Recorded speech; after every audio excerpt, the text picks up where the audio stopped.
Assalamu alaikum wa rahmatullah. I want to do this video about, our scholars, our ulemas.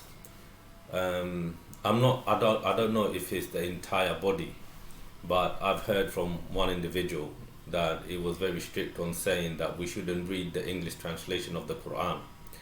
He also added that if we understand something and there are certain criteria we don't fulfill, then we were to give explanation of this verse, even if we're right, he said we commit a sin. So this is from one of our scholars. So knowing that for a long time, and a lot of us Asian people in the Asian community, we intend not to go to read an English translation or the tafsir of the Quran. Of course, that was in the past, it's not now.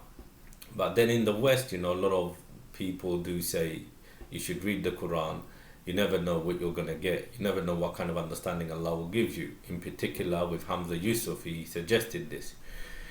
So with that in mind, right, what I done is I thought to myself, I'm going to dedicate some time to reading the translation of the Quran. So, I made wudu, I made salat, I've asked Allah to guide me, I've asked Allah to give me whatever understanding He will give me.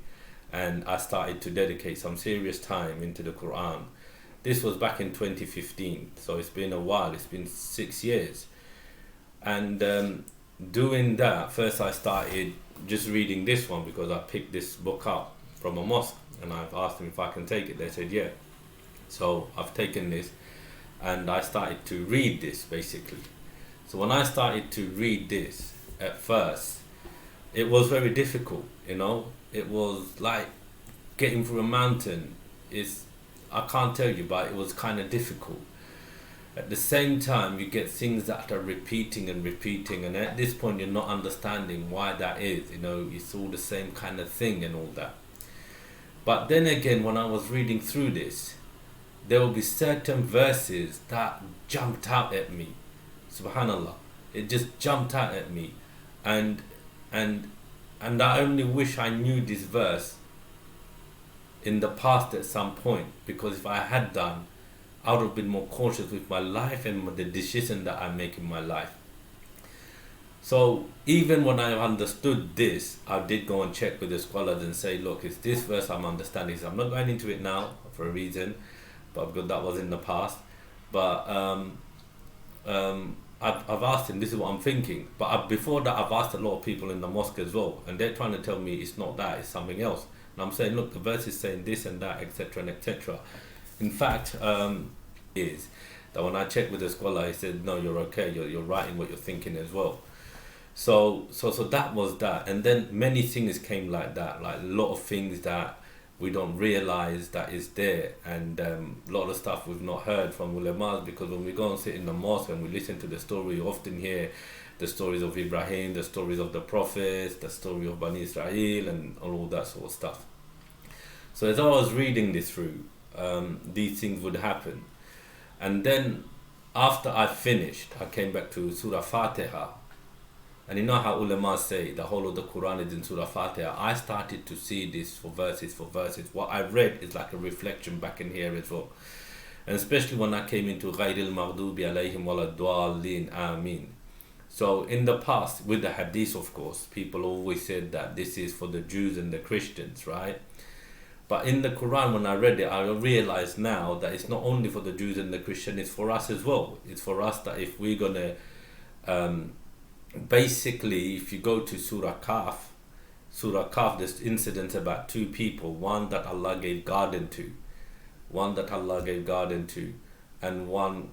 and date palms trees and rivers in between, and another guy, there's a story about them when one of those starts talking to the other one that I have more wealth than you and more manpower than you, meaning he's got more children than that. So there's a story between these two people when one of them goes to the garden and he starts denying the hereafter, and then he goes, even if it does come, I'm sure Allah will give me something better than that. He starts saying all of these things. So the other guy, who Allah is giving him something better, but Allah doesn't disclose it here, this is what we learn, this is what I learned. He gives him a question. He goes to him, do you deny the one who created you from dust, a sperm drop, and then fashioned you into a man? very heavy question. Try to ask yourself that question and say, do you believe that? Because this is where I ask that question to myself, So anyway, so when you look at that story and you analyze the story just in itself, right, you realize that these two guys talking about the hereafter, they're talking about Allah, they're talking about the Day of Judgment. So it's clear that they were followers of some prophet in that time. Okay, so in essence, we can say that they were like Muslims, or they were Muslims. But what happened, right? Allah gave him the grace of wealth. This is the grace Allah's given him. People think when we have the grace, mashallah, it's guaranteed that you're going to go to paradise. But what I learned there is when Allah gives us the grace, test has just started. That grace can make you, or that grace can destroy you. For that person in that story of Surah Al-Qaf, right? That wealth that Allah gave him, which was a form of grace, but it's not the ultimate grace, he got himself destroyed. He got himself destroyed, right? So this is what I realized about us, right?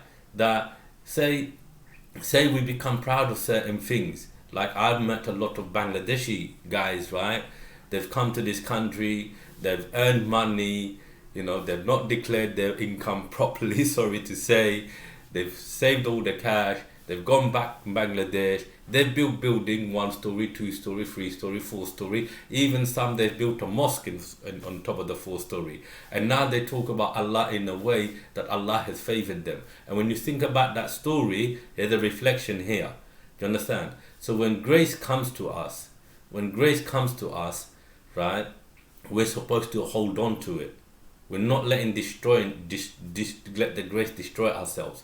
So these kind of stuff that I've learned, all I'm trying to say is when we start thinking like this, for instance, Bani Israel story. Bani Israel are there like a mirror for us. Bani Israel like I've heard a lot of the ulemas, when they talk about Bani Israel, about the Sabbath, they broke it, etc. and etc. The way the story would come across, it seems like there's something wrong with the community and all of that. But that's not the fact. That's not the lesson there. The lesson is, what are we learning from that? For instance, an azan goes off in a Muslim country. Azan goes off in a Muslim country. How many Muslims have come to the mosque to pray? So what's the difference with these two groups of people in their action? Basically nothing. The only difference is we're living in different time. So then you realize Bani Israel, everything you've said about Bani Israel, if you follow the Quran, realize that there are verses like that towards us. Whatever warning comes to any other people of the book, the same warning comes to us. So what I'm trying to say is, sometime even in dawah that I've seen, when it comes to people to give reference from the Quran and that, we're very poor, we're very bad with it, right? Because we say, it's in the Quran, oh, I forgot what verse, I forgot this. But I've seen a lot of people, when it comes to talking with Christians and that, and you want to quote the Bible, straight away you go to the chapter, the verse, and you say it's there. Just like the evangelical are doing that with us today, right? We do that with them, and we catch them out. But then they start to realize that they don't know that in the book. The same thing's happening with us today. So all it is that I'm trying to say is, we need to give, what I start to realize is how much we've left the Quran, really. We recite it for thawab only. We do nothing to gain the understanding of it. But if we were to dedicate times daily into this, an hour, hour and a half, 2 hours, to see what understanding Allah will give me, then go and share that knowledge with someone, try to brush it up and see if what you thought was correct or does it need more understanding on it. In that way we should develop ourselves. A lot of the time people start talking about giving dawah and all of that sort of stuff, but when it comes to going to the Quran and giving the reference, we're very poor. So that's something that I think that we need to brush up on, and we should study the Quran, and then we should have scholars around us. Whatever understanding we get, we should kind of go back to them. Wallahi, to be honest, I got so much of it that I had to put it away because I started to see people are not talking about certain things. So I'm thinking, why is it me? And then I put it away for about a while. Like I said, 2015 I started, it's 2021 now. But I pray to Allah, He takes me back, creates a group of people that we can do, these sort of things, and then come and see what we're learning as well. So this video is about to give more tawazzu to give more azmat, more concentration, more devotion, more earnestness to our Quran before we give to anything else. And one thing I do want to say, to finish this off, one person, when I went to see him for some personal reason, and he said to me, "What do you think of Dr. Zakir Naik?" And I could understand why he asked me that question. I could understand that. So I said to him straight away, I said, at the time of the Prophet sallallahu alaihi wasallam, Umar radiallahu anhu decided to read the Torah. And when he did that, and the Prophet sallallahu alaihi wasallam saw him, the Prophet sallallahu alaihi wasallam face went pale, red. And Abu Bakr radiallahu anhu looked at that and he said to Umar, "What are you doing? Do you not see the Prophet's face?" And he put the book down and he started repenting, and etc. and etc. And what did the Prophet ﷺ said? He said, if Musa ﷺ was to come now, he would have to follow my Sharia today. Meaning, stick to our Quran. Don't go to other books. Now, no man can be better than Hazrat Umar radiallahu anhu, no matter what they say, what part of the world they're from. Even if they're from Iran, you cannot be better than Umar radiallahu anhu, because the fact of the matter is, Prophet sallallahu alaihi wasallam says that if there was another prophet after me, it would be Umar. And Umar has been taught a lesson here not to go to their kitab. So what does that tell us? Right? What does that tell us? That tells me focus, dig, keep on digging more on the verses of the Quran, and you never know what Allah is going to give you.